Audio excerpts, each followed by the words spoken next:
Hi everyone, are you a dancer? If you are going to make hell of money. Money like $2 million.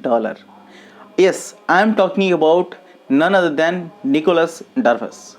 Nicholas Dervas एक मामूली से dancer ही थे. Finance के बारे में उनको कोई नॉलेज नहीं था. फिर भी उन्होंने स्टॉक मार्केट में बहुत से पैसा बनाया. उनका एक किताब है how I made $2 million in the stock market. ये बहुत फेमस किताब है निकोलस डर्वस की. यस, ये एक मामूली से डांसर ही थे.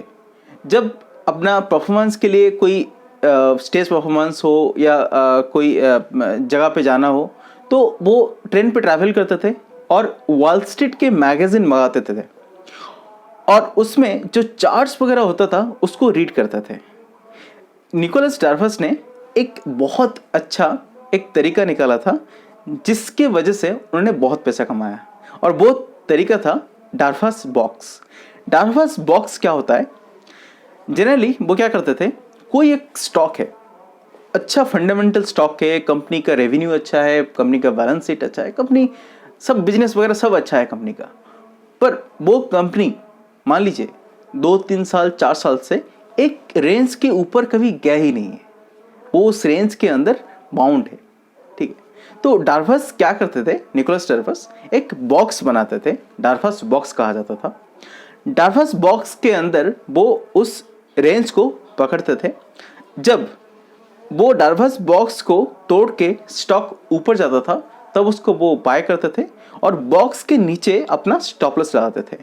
स्टॉप लॉस और टारगेट के बारे में मैं आपको आगे आने वाली वीडियोस में ज़्यादा बताऊंगा.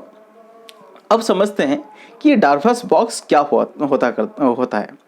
डर्वस बॉक्स जनरली उसमें एक सीलिंग होता है और एक रूफ होता है.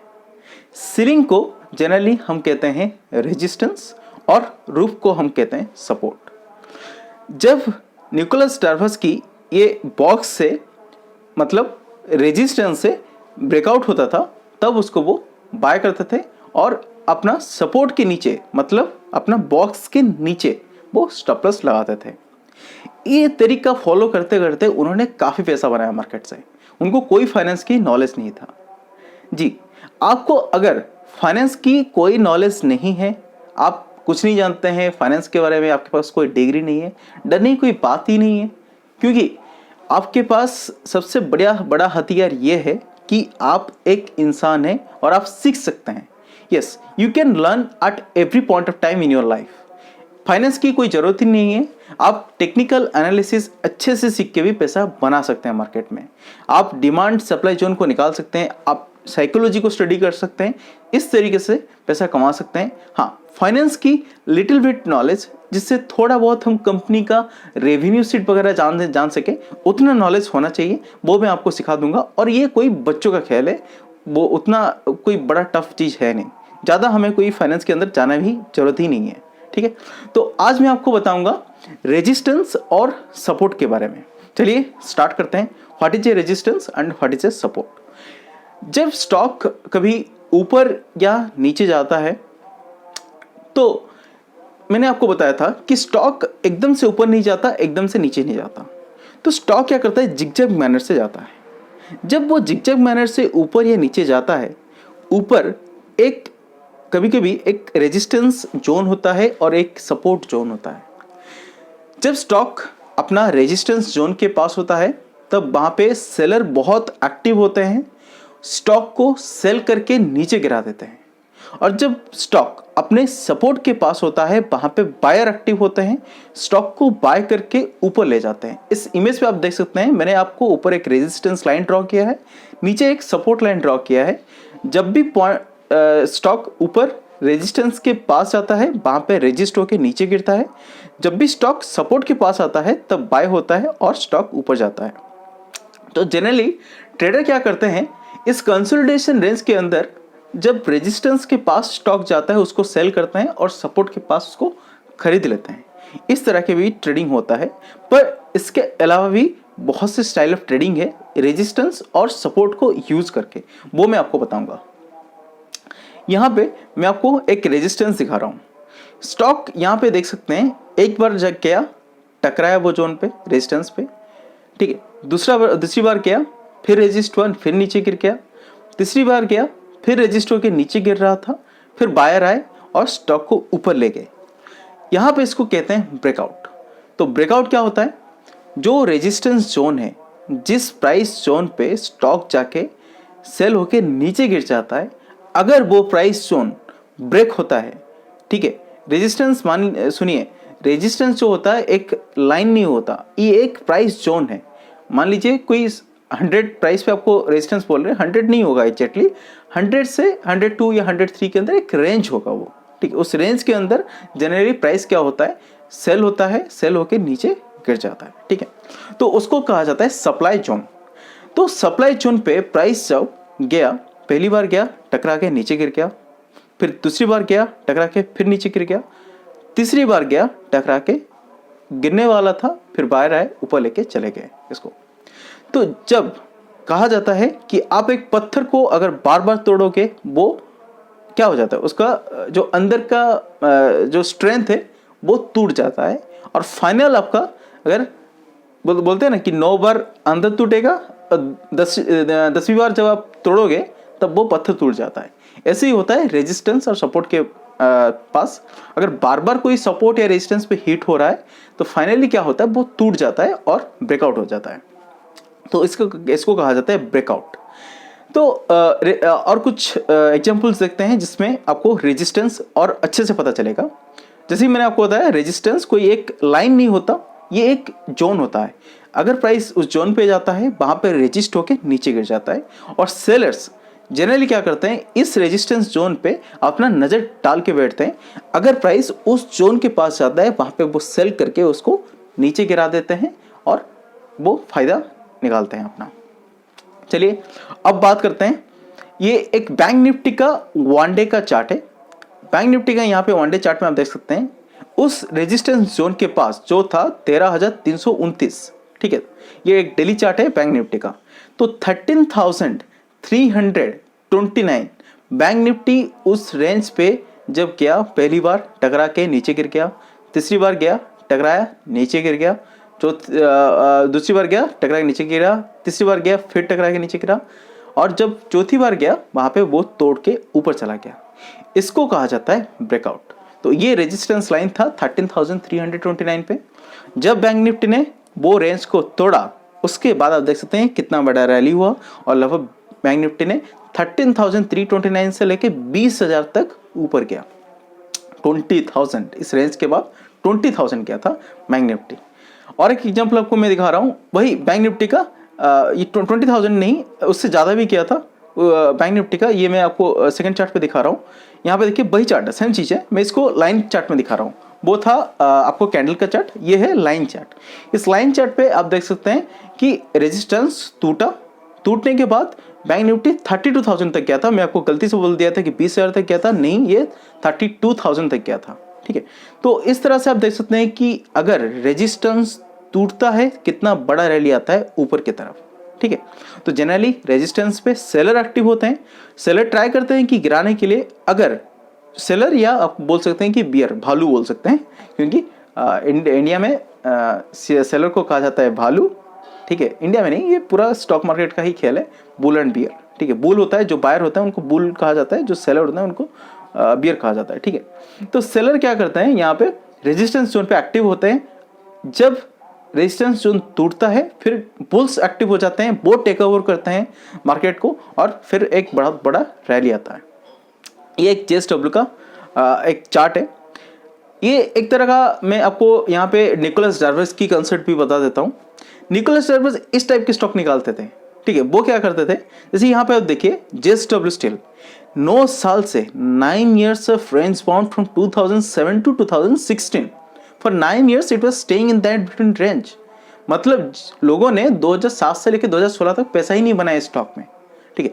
जब 2016 में देखिए आप, 2007 से लेके 2016 तक इसने 3 बार रेजिस्ट हुआ, फाइनली चौथी बार जब इसने ब्रेकआउट दिया, वो ब्रेकआउट नहीं, वो महा ब्रेकआउट था, ठीक है। और ब्रेकआउट के बाद आप देखिए JSW स्टील 142 से लेके कहां तक गया था, लगभग 800 to 900 तक गया था JSW स्टील। तो ये मेरा कहना है कि जब भी रेजिस्टेंस जोन टूटता है, बहुत बड़ा ब्रेकआउट होता है, बहुत ऊपर जाता है स्टॉक। और अगर आप इसको डेली या वीकली चार्ट में ज़्यादा देखेंगे, ठीक है, क्योंकि डेली और वीकली चार्ट में इसका एक्यूरेसी और कुछ ज़्यादा ही होता है। आप इसको देखिए, सपोर्ट एंड रेजिस्टेंस एक ऐसा चीज़ है जिसको आप हर एक टाइम फ्रेम में यूज़ कर सकते हैं। आप इसको अगर चाहते हैं कि मैं इसको 1 मिनट में यूज़ करूँ, 5 मिनट में यूज़ करूँ, डेली में यूज़ करूँ, आप हर एक टाइम फ्रेम में इसको यूज़ कर सकते हैं। इसका ये खासियत है, ठीक है। तो 9 साल का ये रेंज बाउंड था, और 9 साल के बाद जब ये टूटा तो देखिए कितना बड़ा रैली हुआ। 142 से लेके स्टॉक आपका गया लगभग 800-900 तक। कितना ज़्यादा पैसा लोगों ने बनाया होगा सोचिए, ठीक है, जिन्होंने बस टेक्निकल को ही फॉलो किया, ठीक है, थोड़ा सा टेक्निकल को फॉलो किया, बस एक कंसोलिडेशन रेंज था, कंसोलिडेशन रेंज का ब्रेकआउट हुआ और लोगों ने पैसा बनाया। ये एक निफ्टी का चार्ट है।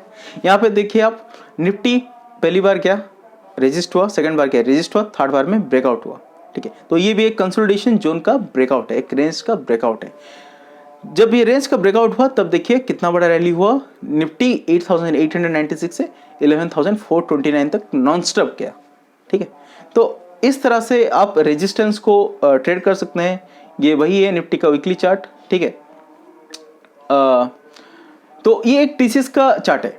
टीसीएस का चार्ट में यहाँ पे आपको मैं एक चीज़ दिखाना चाहता हूँ कि आप हमेशा एक रेजिस्टेंस जोन जो होता है, एक लाइन नहीं होता, ये कभी एक जोन हो सकता है। यहाँ पे आप देखिए टीसीएस एक जोन के अंदर रहा, ठीक है। 1400 के आसपास एक रेजिस्टेंस जोन था।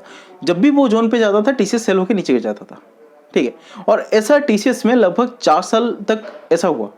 4 साल का ये लगभग कंसोलिडेशन रेंज है। मैं आपको जो यहाँ पे दिखा रहा हूँ टीसीएस का, तो ये लगभग 4 साल का कंसोलिडेशन रेंज है टीसीएस का। ये वीकली चार्ट में आपको दिखा रहा हूँ।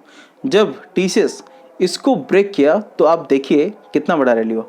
ब्रेक किया, थोड़ा सा नीचे गिरा, रिटेस्ट किया। रिटेस्ट हमेशा होता है। रिटेस्ट का मतलब सुनिए, जब ये एक मान लीजिए एक रेजिस्टेंस जोन से अगर ब्रेकआउट होता है तो प्राइस फिर से वो रेजिस्टेंस जोन को आके टच करता है, एक बार रीटेस्ट करता है। रीटेस्ट हमेशा होता है, ठीक है। मैं आपको थोड़ा बाद में बताऊंगा कि रीटेस्ट क्यों होता है, क्योंकि इसके ऊपर थोड़ा साइकोलॉजिकल वीडियो है। इसको चेंज इन पोलैरिटी कहा जाता है, कि लोग क्यों मतलब रिटेस्ट क्यों होता है और लोग क्या सोचते हैं उस टाइम पे, ठीक है। हर एक चीज के पीछे लॉजिक है और साइकोलॉजी है, वो उस चीज को समझना बहुत जरूरी है, ठीक है। तो यहाँ पे देखिए रेजिस्टेंस जोन ब्रेकआउट हुआ टीसीएस में और फिर रिटेस्ट किया, फिर ऊपर बहुत बड़ा रैली, मतलब 1400 का जोन का ब्रेकआउट होके टीसीएस लगभग 2200-2300 बहुत बड़ा रैली दिया था इसके बाद। और देखिए कितना स्ट्रीप रैली हुआ है, कहीं पे थोड़ा झुकावट आपको दिख रहा है, यहाँ पे कुछ नहीं दिखेगा, ठीक है, क्योंकि ये बहुत अच्छा रैली था और बहुत तगड़ा रैली था। अब बात करते हैं सपोर्ट जोन के बारे में। सपोर्ट जोन क्या होता है, देखिए जैसे ही मैंने आपको बताया रेजिस्टेंस, प्राइस जब ऊपर जाके एक जोन में बार बार जाता है और वहां पे सेलर्स को नीचे गिरा देते हैं, तो वो रेजिस्टेंस जोन होता है। तो resistance is the price zone where if the price comes that gets resisted and it goes down. Support क्या होता है, सपोर्ट उसका अपोजिट होता है। सपोर्ट होता है सपोर्ट मतलब जब भी प्राइस उस जोन पे आता है वो बाउंस करके ऊपर चला जाता है। जैसे आपने पिंपल बॉल को देखा होगा, फ्लोर पे डालते हैं तो क्या होता है, बाउंस करता है, ऊपर जाता है बार बार, है ना, पिंपल बॉल। तो इस टाइप का ही एक सपोर्ट जोन होता है हर एक चार्ट में, हर एक टेक्निकल एनालिसिस में। तो यहाँ पे आप देखिए ये निफ्टी का 1 डे का चार्ट है, ये डेली कैंडल का चार्ट है। यहाँ पे एक सपोर्ट जोन आपको दिख रहा होगा। जब भी निफ्टी इस जोन पे आता है, इस प्राइस जोन पे लगभग 815 पे निफ्टी का एक ये प्राइस जोन था। मैं आपको हिस्टोरिकल डाटा दिखा रहा हूँ, ठीक है, जो इतिहास में हो चुका है ऑलरेडी, वो चीज मैं आपको दिखा रहा हूँ। तो यहाँ पे आप देख सकते हैं निफ्टी जब भी 815 के आसपास आता था हमेशा वो सपोर्ट लेके ऊपर जाता था। तो सपोर्ट पे कौन होते हैं, सपोर्ट को कहा जाता है डिमांड जोन। डिमांड जोन मतलब वहां पे बायर होते हैं, ठीक है। जब भी प्राइस सपोर्ट जोन पे आता है वहां पे बायर होते हैं और स्टॉक को बाय करके ऊपर ले जाते हैं, ठीक है। तो इसको कहा जाता है सपोर्ट जोन। तो जैसे कि यहाँ पे आप देख सकते हैं ये बैंक निफ्टी का चार्ट है। बैंक निफ्टी में प्राइस जब भी आया सपोर्ट पे बाय हुआ, ऊपर गया, फिर बाय हुआ, फिर ऊपर गया, फिर बाय हुआ, फिर ऊपर गया, ठीक है। तो यहाँ पे आप देख सकते हैं मल्टीपल टाइम्स सपोर्ट पे जब भी आता है तब बाय होता है और स्टॉक ऊपर जाता है।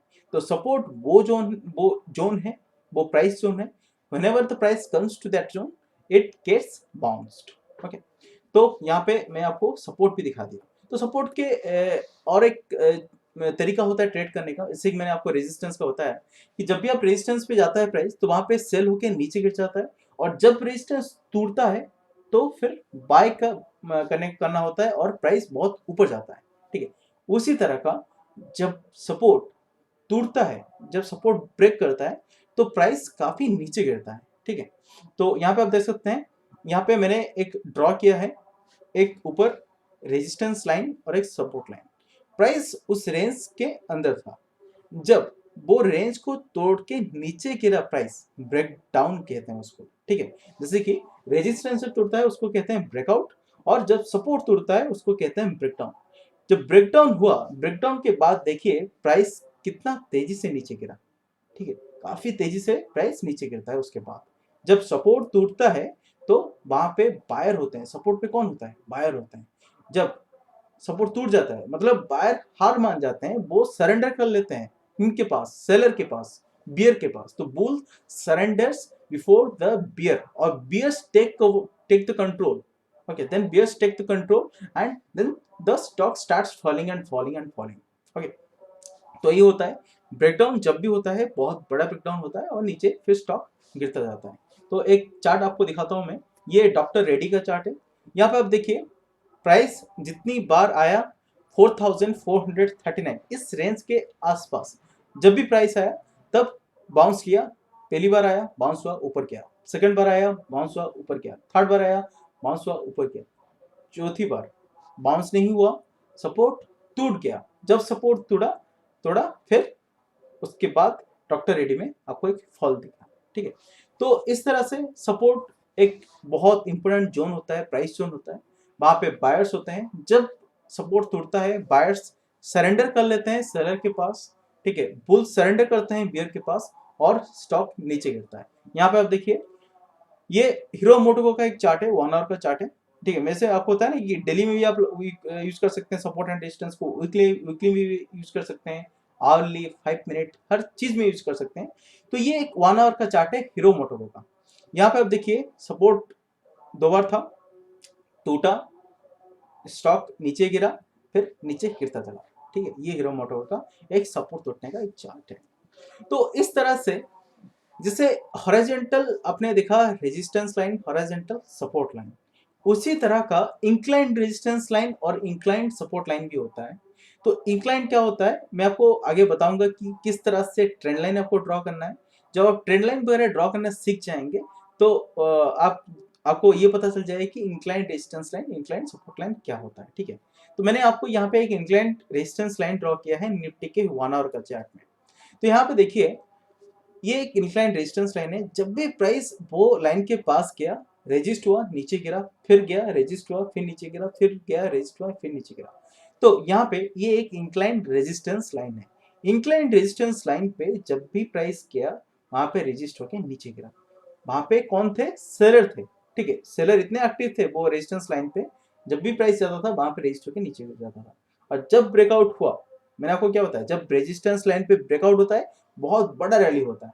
उसी तरह का इसको कहते हैं ब्रेकआउट ट्रेडिंग। ठीक है, आप आगे और भी ऐसे टर्म्स सुनेंगे अगर मार्केट में जुड़े रहेंगे तो ये लाइन टूटा, फिर एक बहुत बड़ा रैली और आगे फिर स्टॉक नीचे सही ऊपर की तरफ भागता चला। ये एक इंक्लाइन रेजिस्टेंस लाइन का ब्रेकआउट है। इसी तरह का और एक आप यहाँ पे देख सकते हैं फॉलिंग, इसको इंक्लाइन रेजिस्टेंस लाइन या फॉलिंग इंक्लाइन रेजिस्टेंस लाइन आप बोल सकते हैं। तो रेजिस्ट हुआ पहली बार, सेकंड टाइम रेजिस्ट हुआ, थर्ड टाइम जब ब्रेकआउट हुआ, ठीक है, और स्टॉक ऊपर चला, भागा। यहाँ पे आपको मैं दिखा रहा हूँ ये एक जैसे कि आपने देखा इंक्लाइन रेजिस्टेंस लाइन, ये एक इंक्लाइन सपोर्ट लाइन है। सपोर्ट लाइन मतलब जिस तरह से आप देखते थे हॉरिजॉन्टल सपोर्ट लाइन, ये इस तरह से इंक्लाइन सपोर्ट लाइन। यहाँ पे देखिए प्राइस जब भी इस सपोर्ट लाइन के पास आता है तब ऊपर चला जाता है। ठीक है, तो ये कहा जाता है ये एक अप ट्रेंड है, अप ट्रेंड का स्टॉक है। ट्रेंड के बारे में मैंने आपको लास्ट क्लास में बताया, इसके बारे में आगे और भी चर्चा करेंगे। अब आज बस सपोर्ट और रेजिस्टेंस के बारे में चर्चा करते हैं। तो यहाँ पे आप देखिए जब भी प्राइस इस लाइन के पास आया, सपोर्ट लिया, फिर ऊपर भागा, फिर सपोर्ट लिया, फिर ऊपर भागा।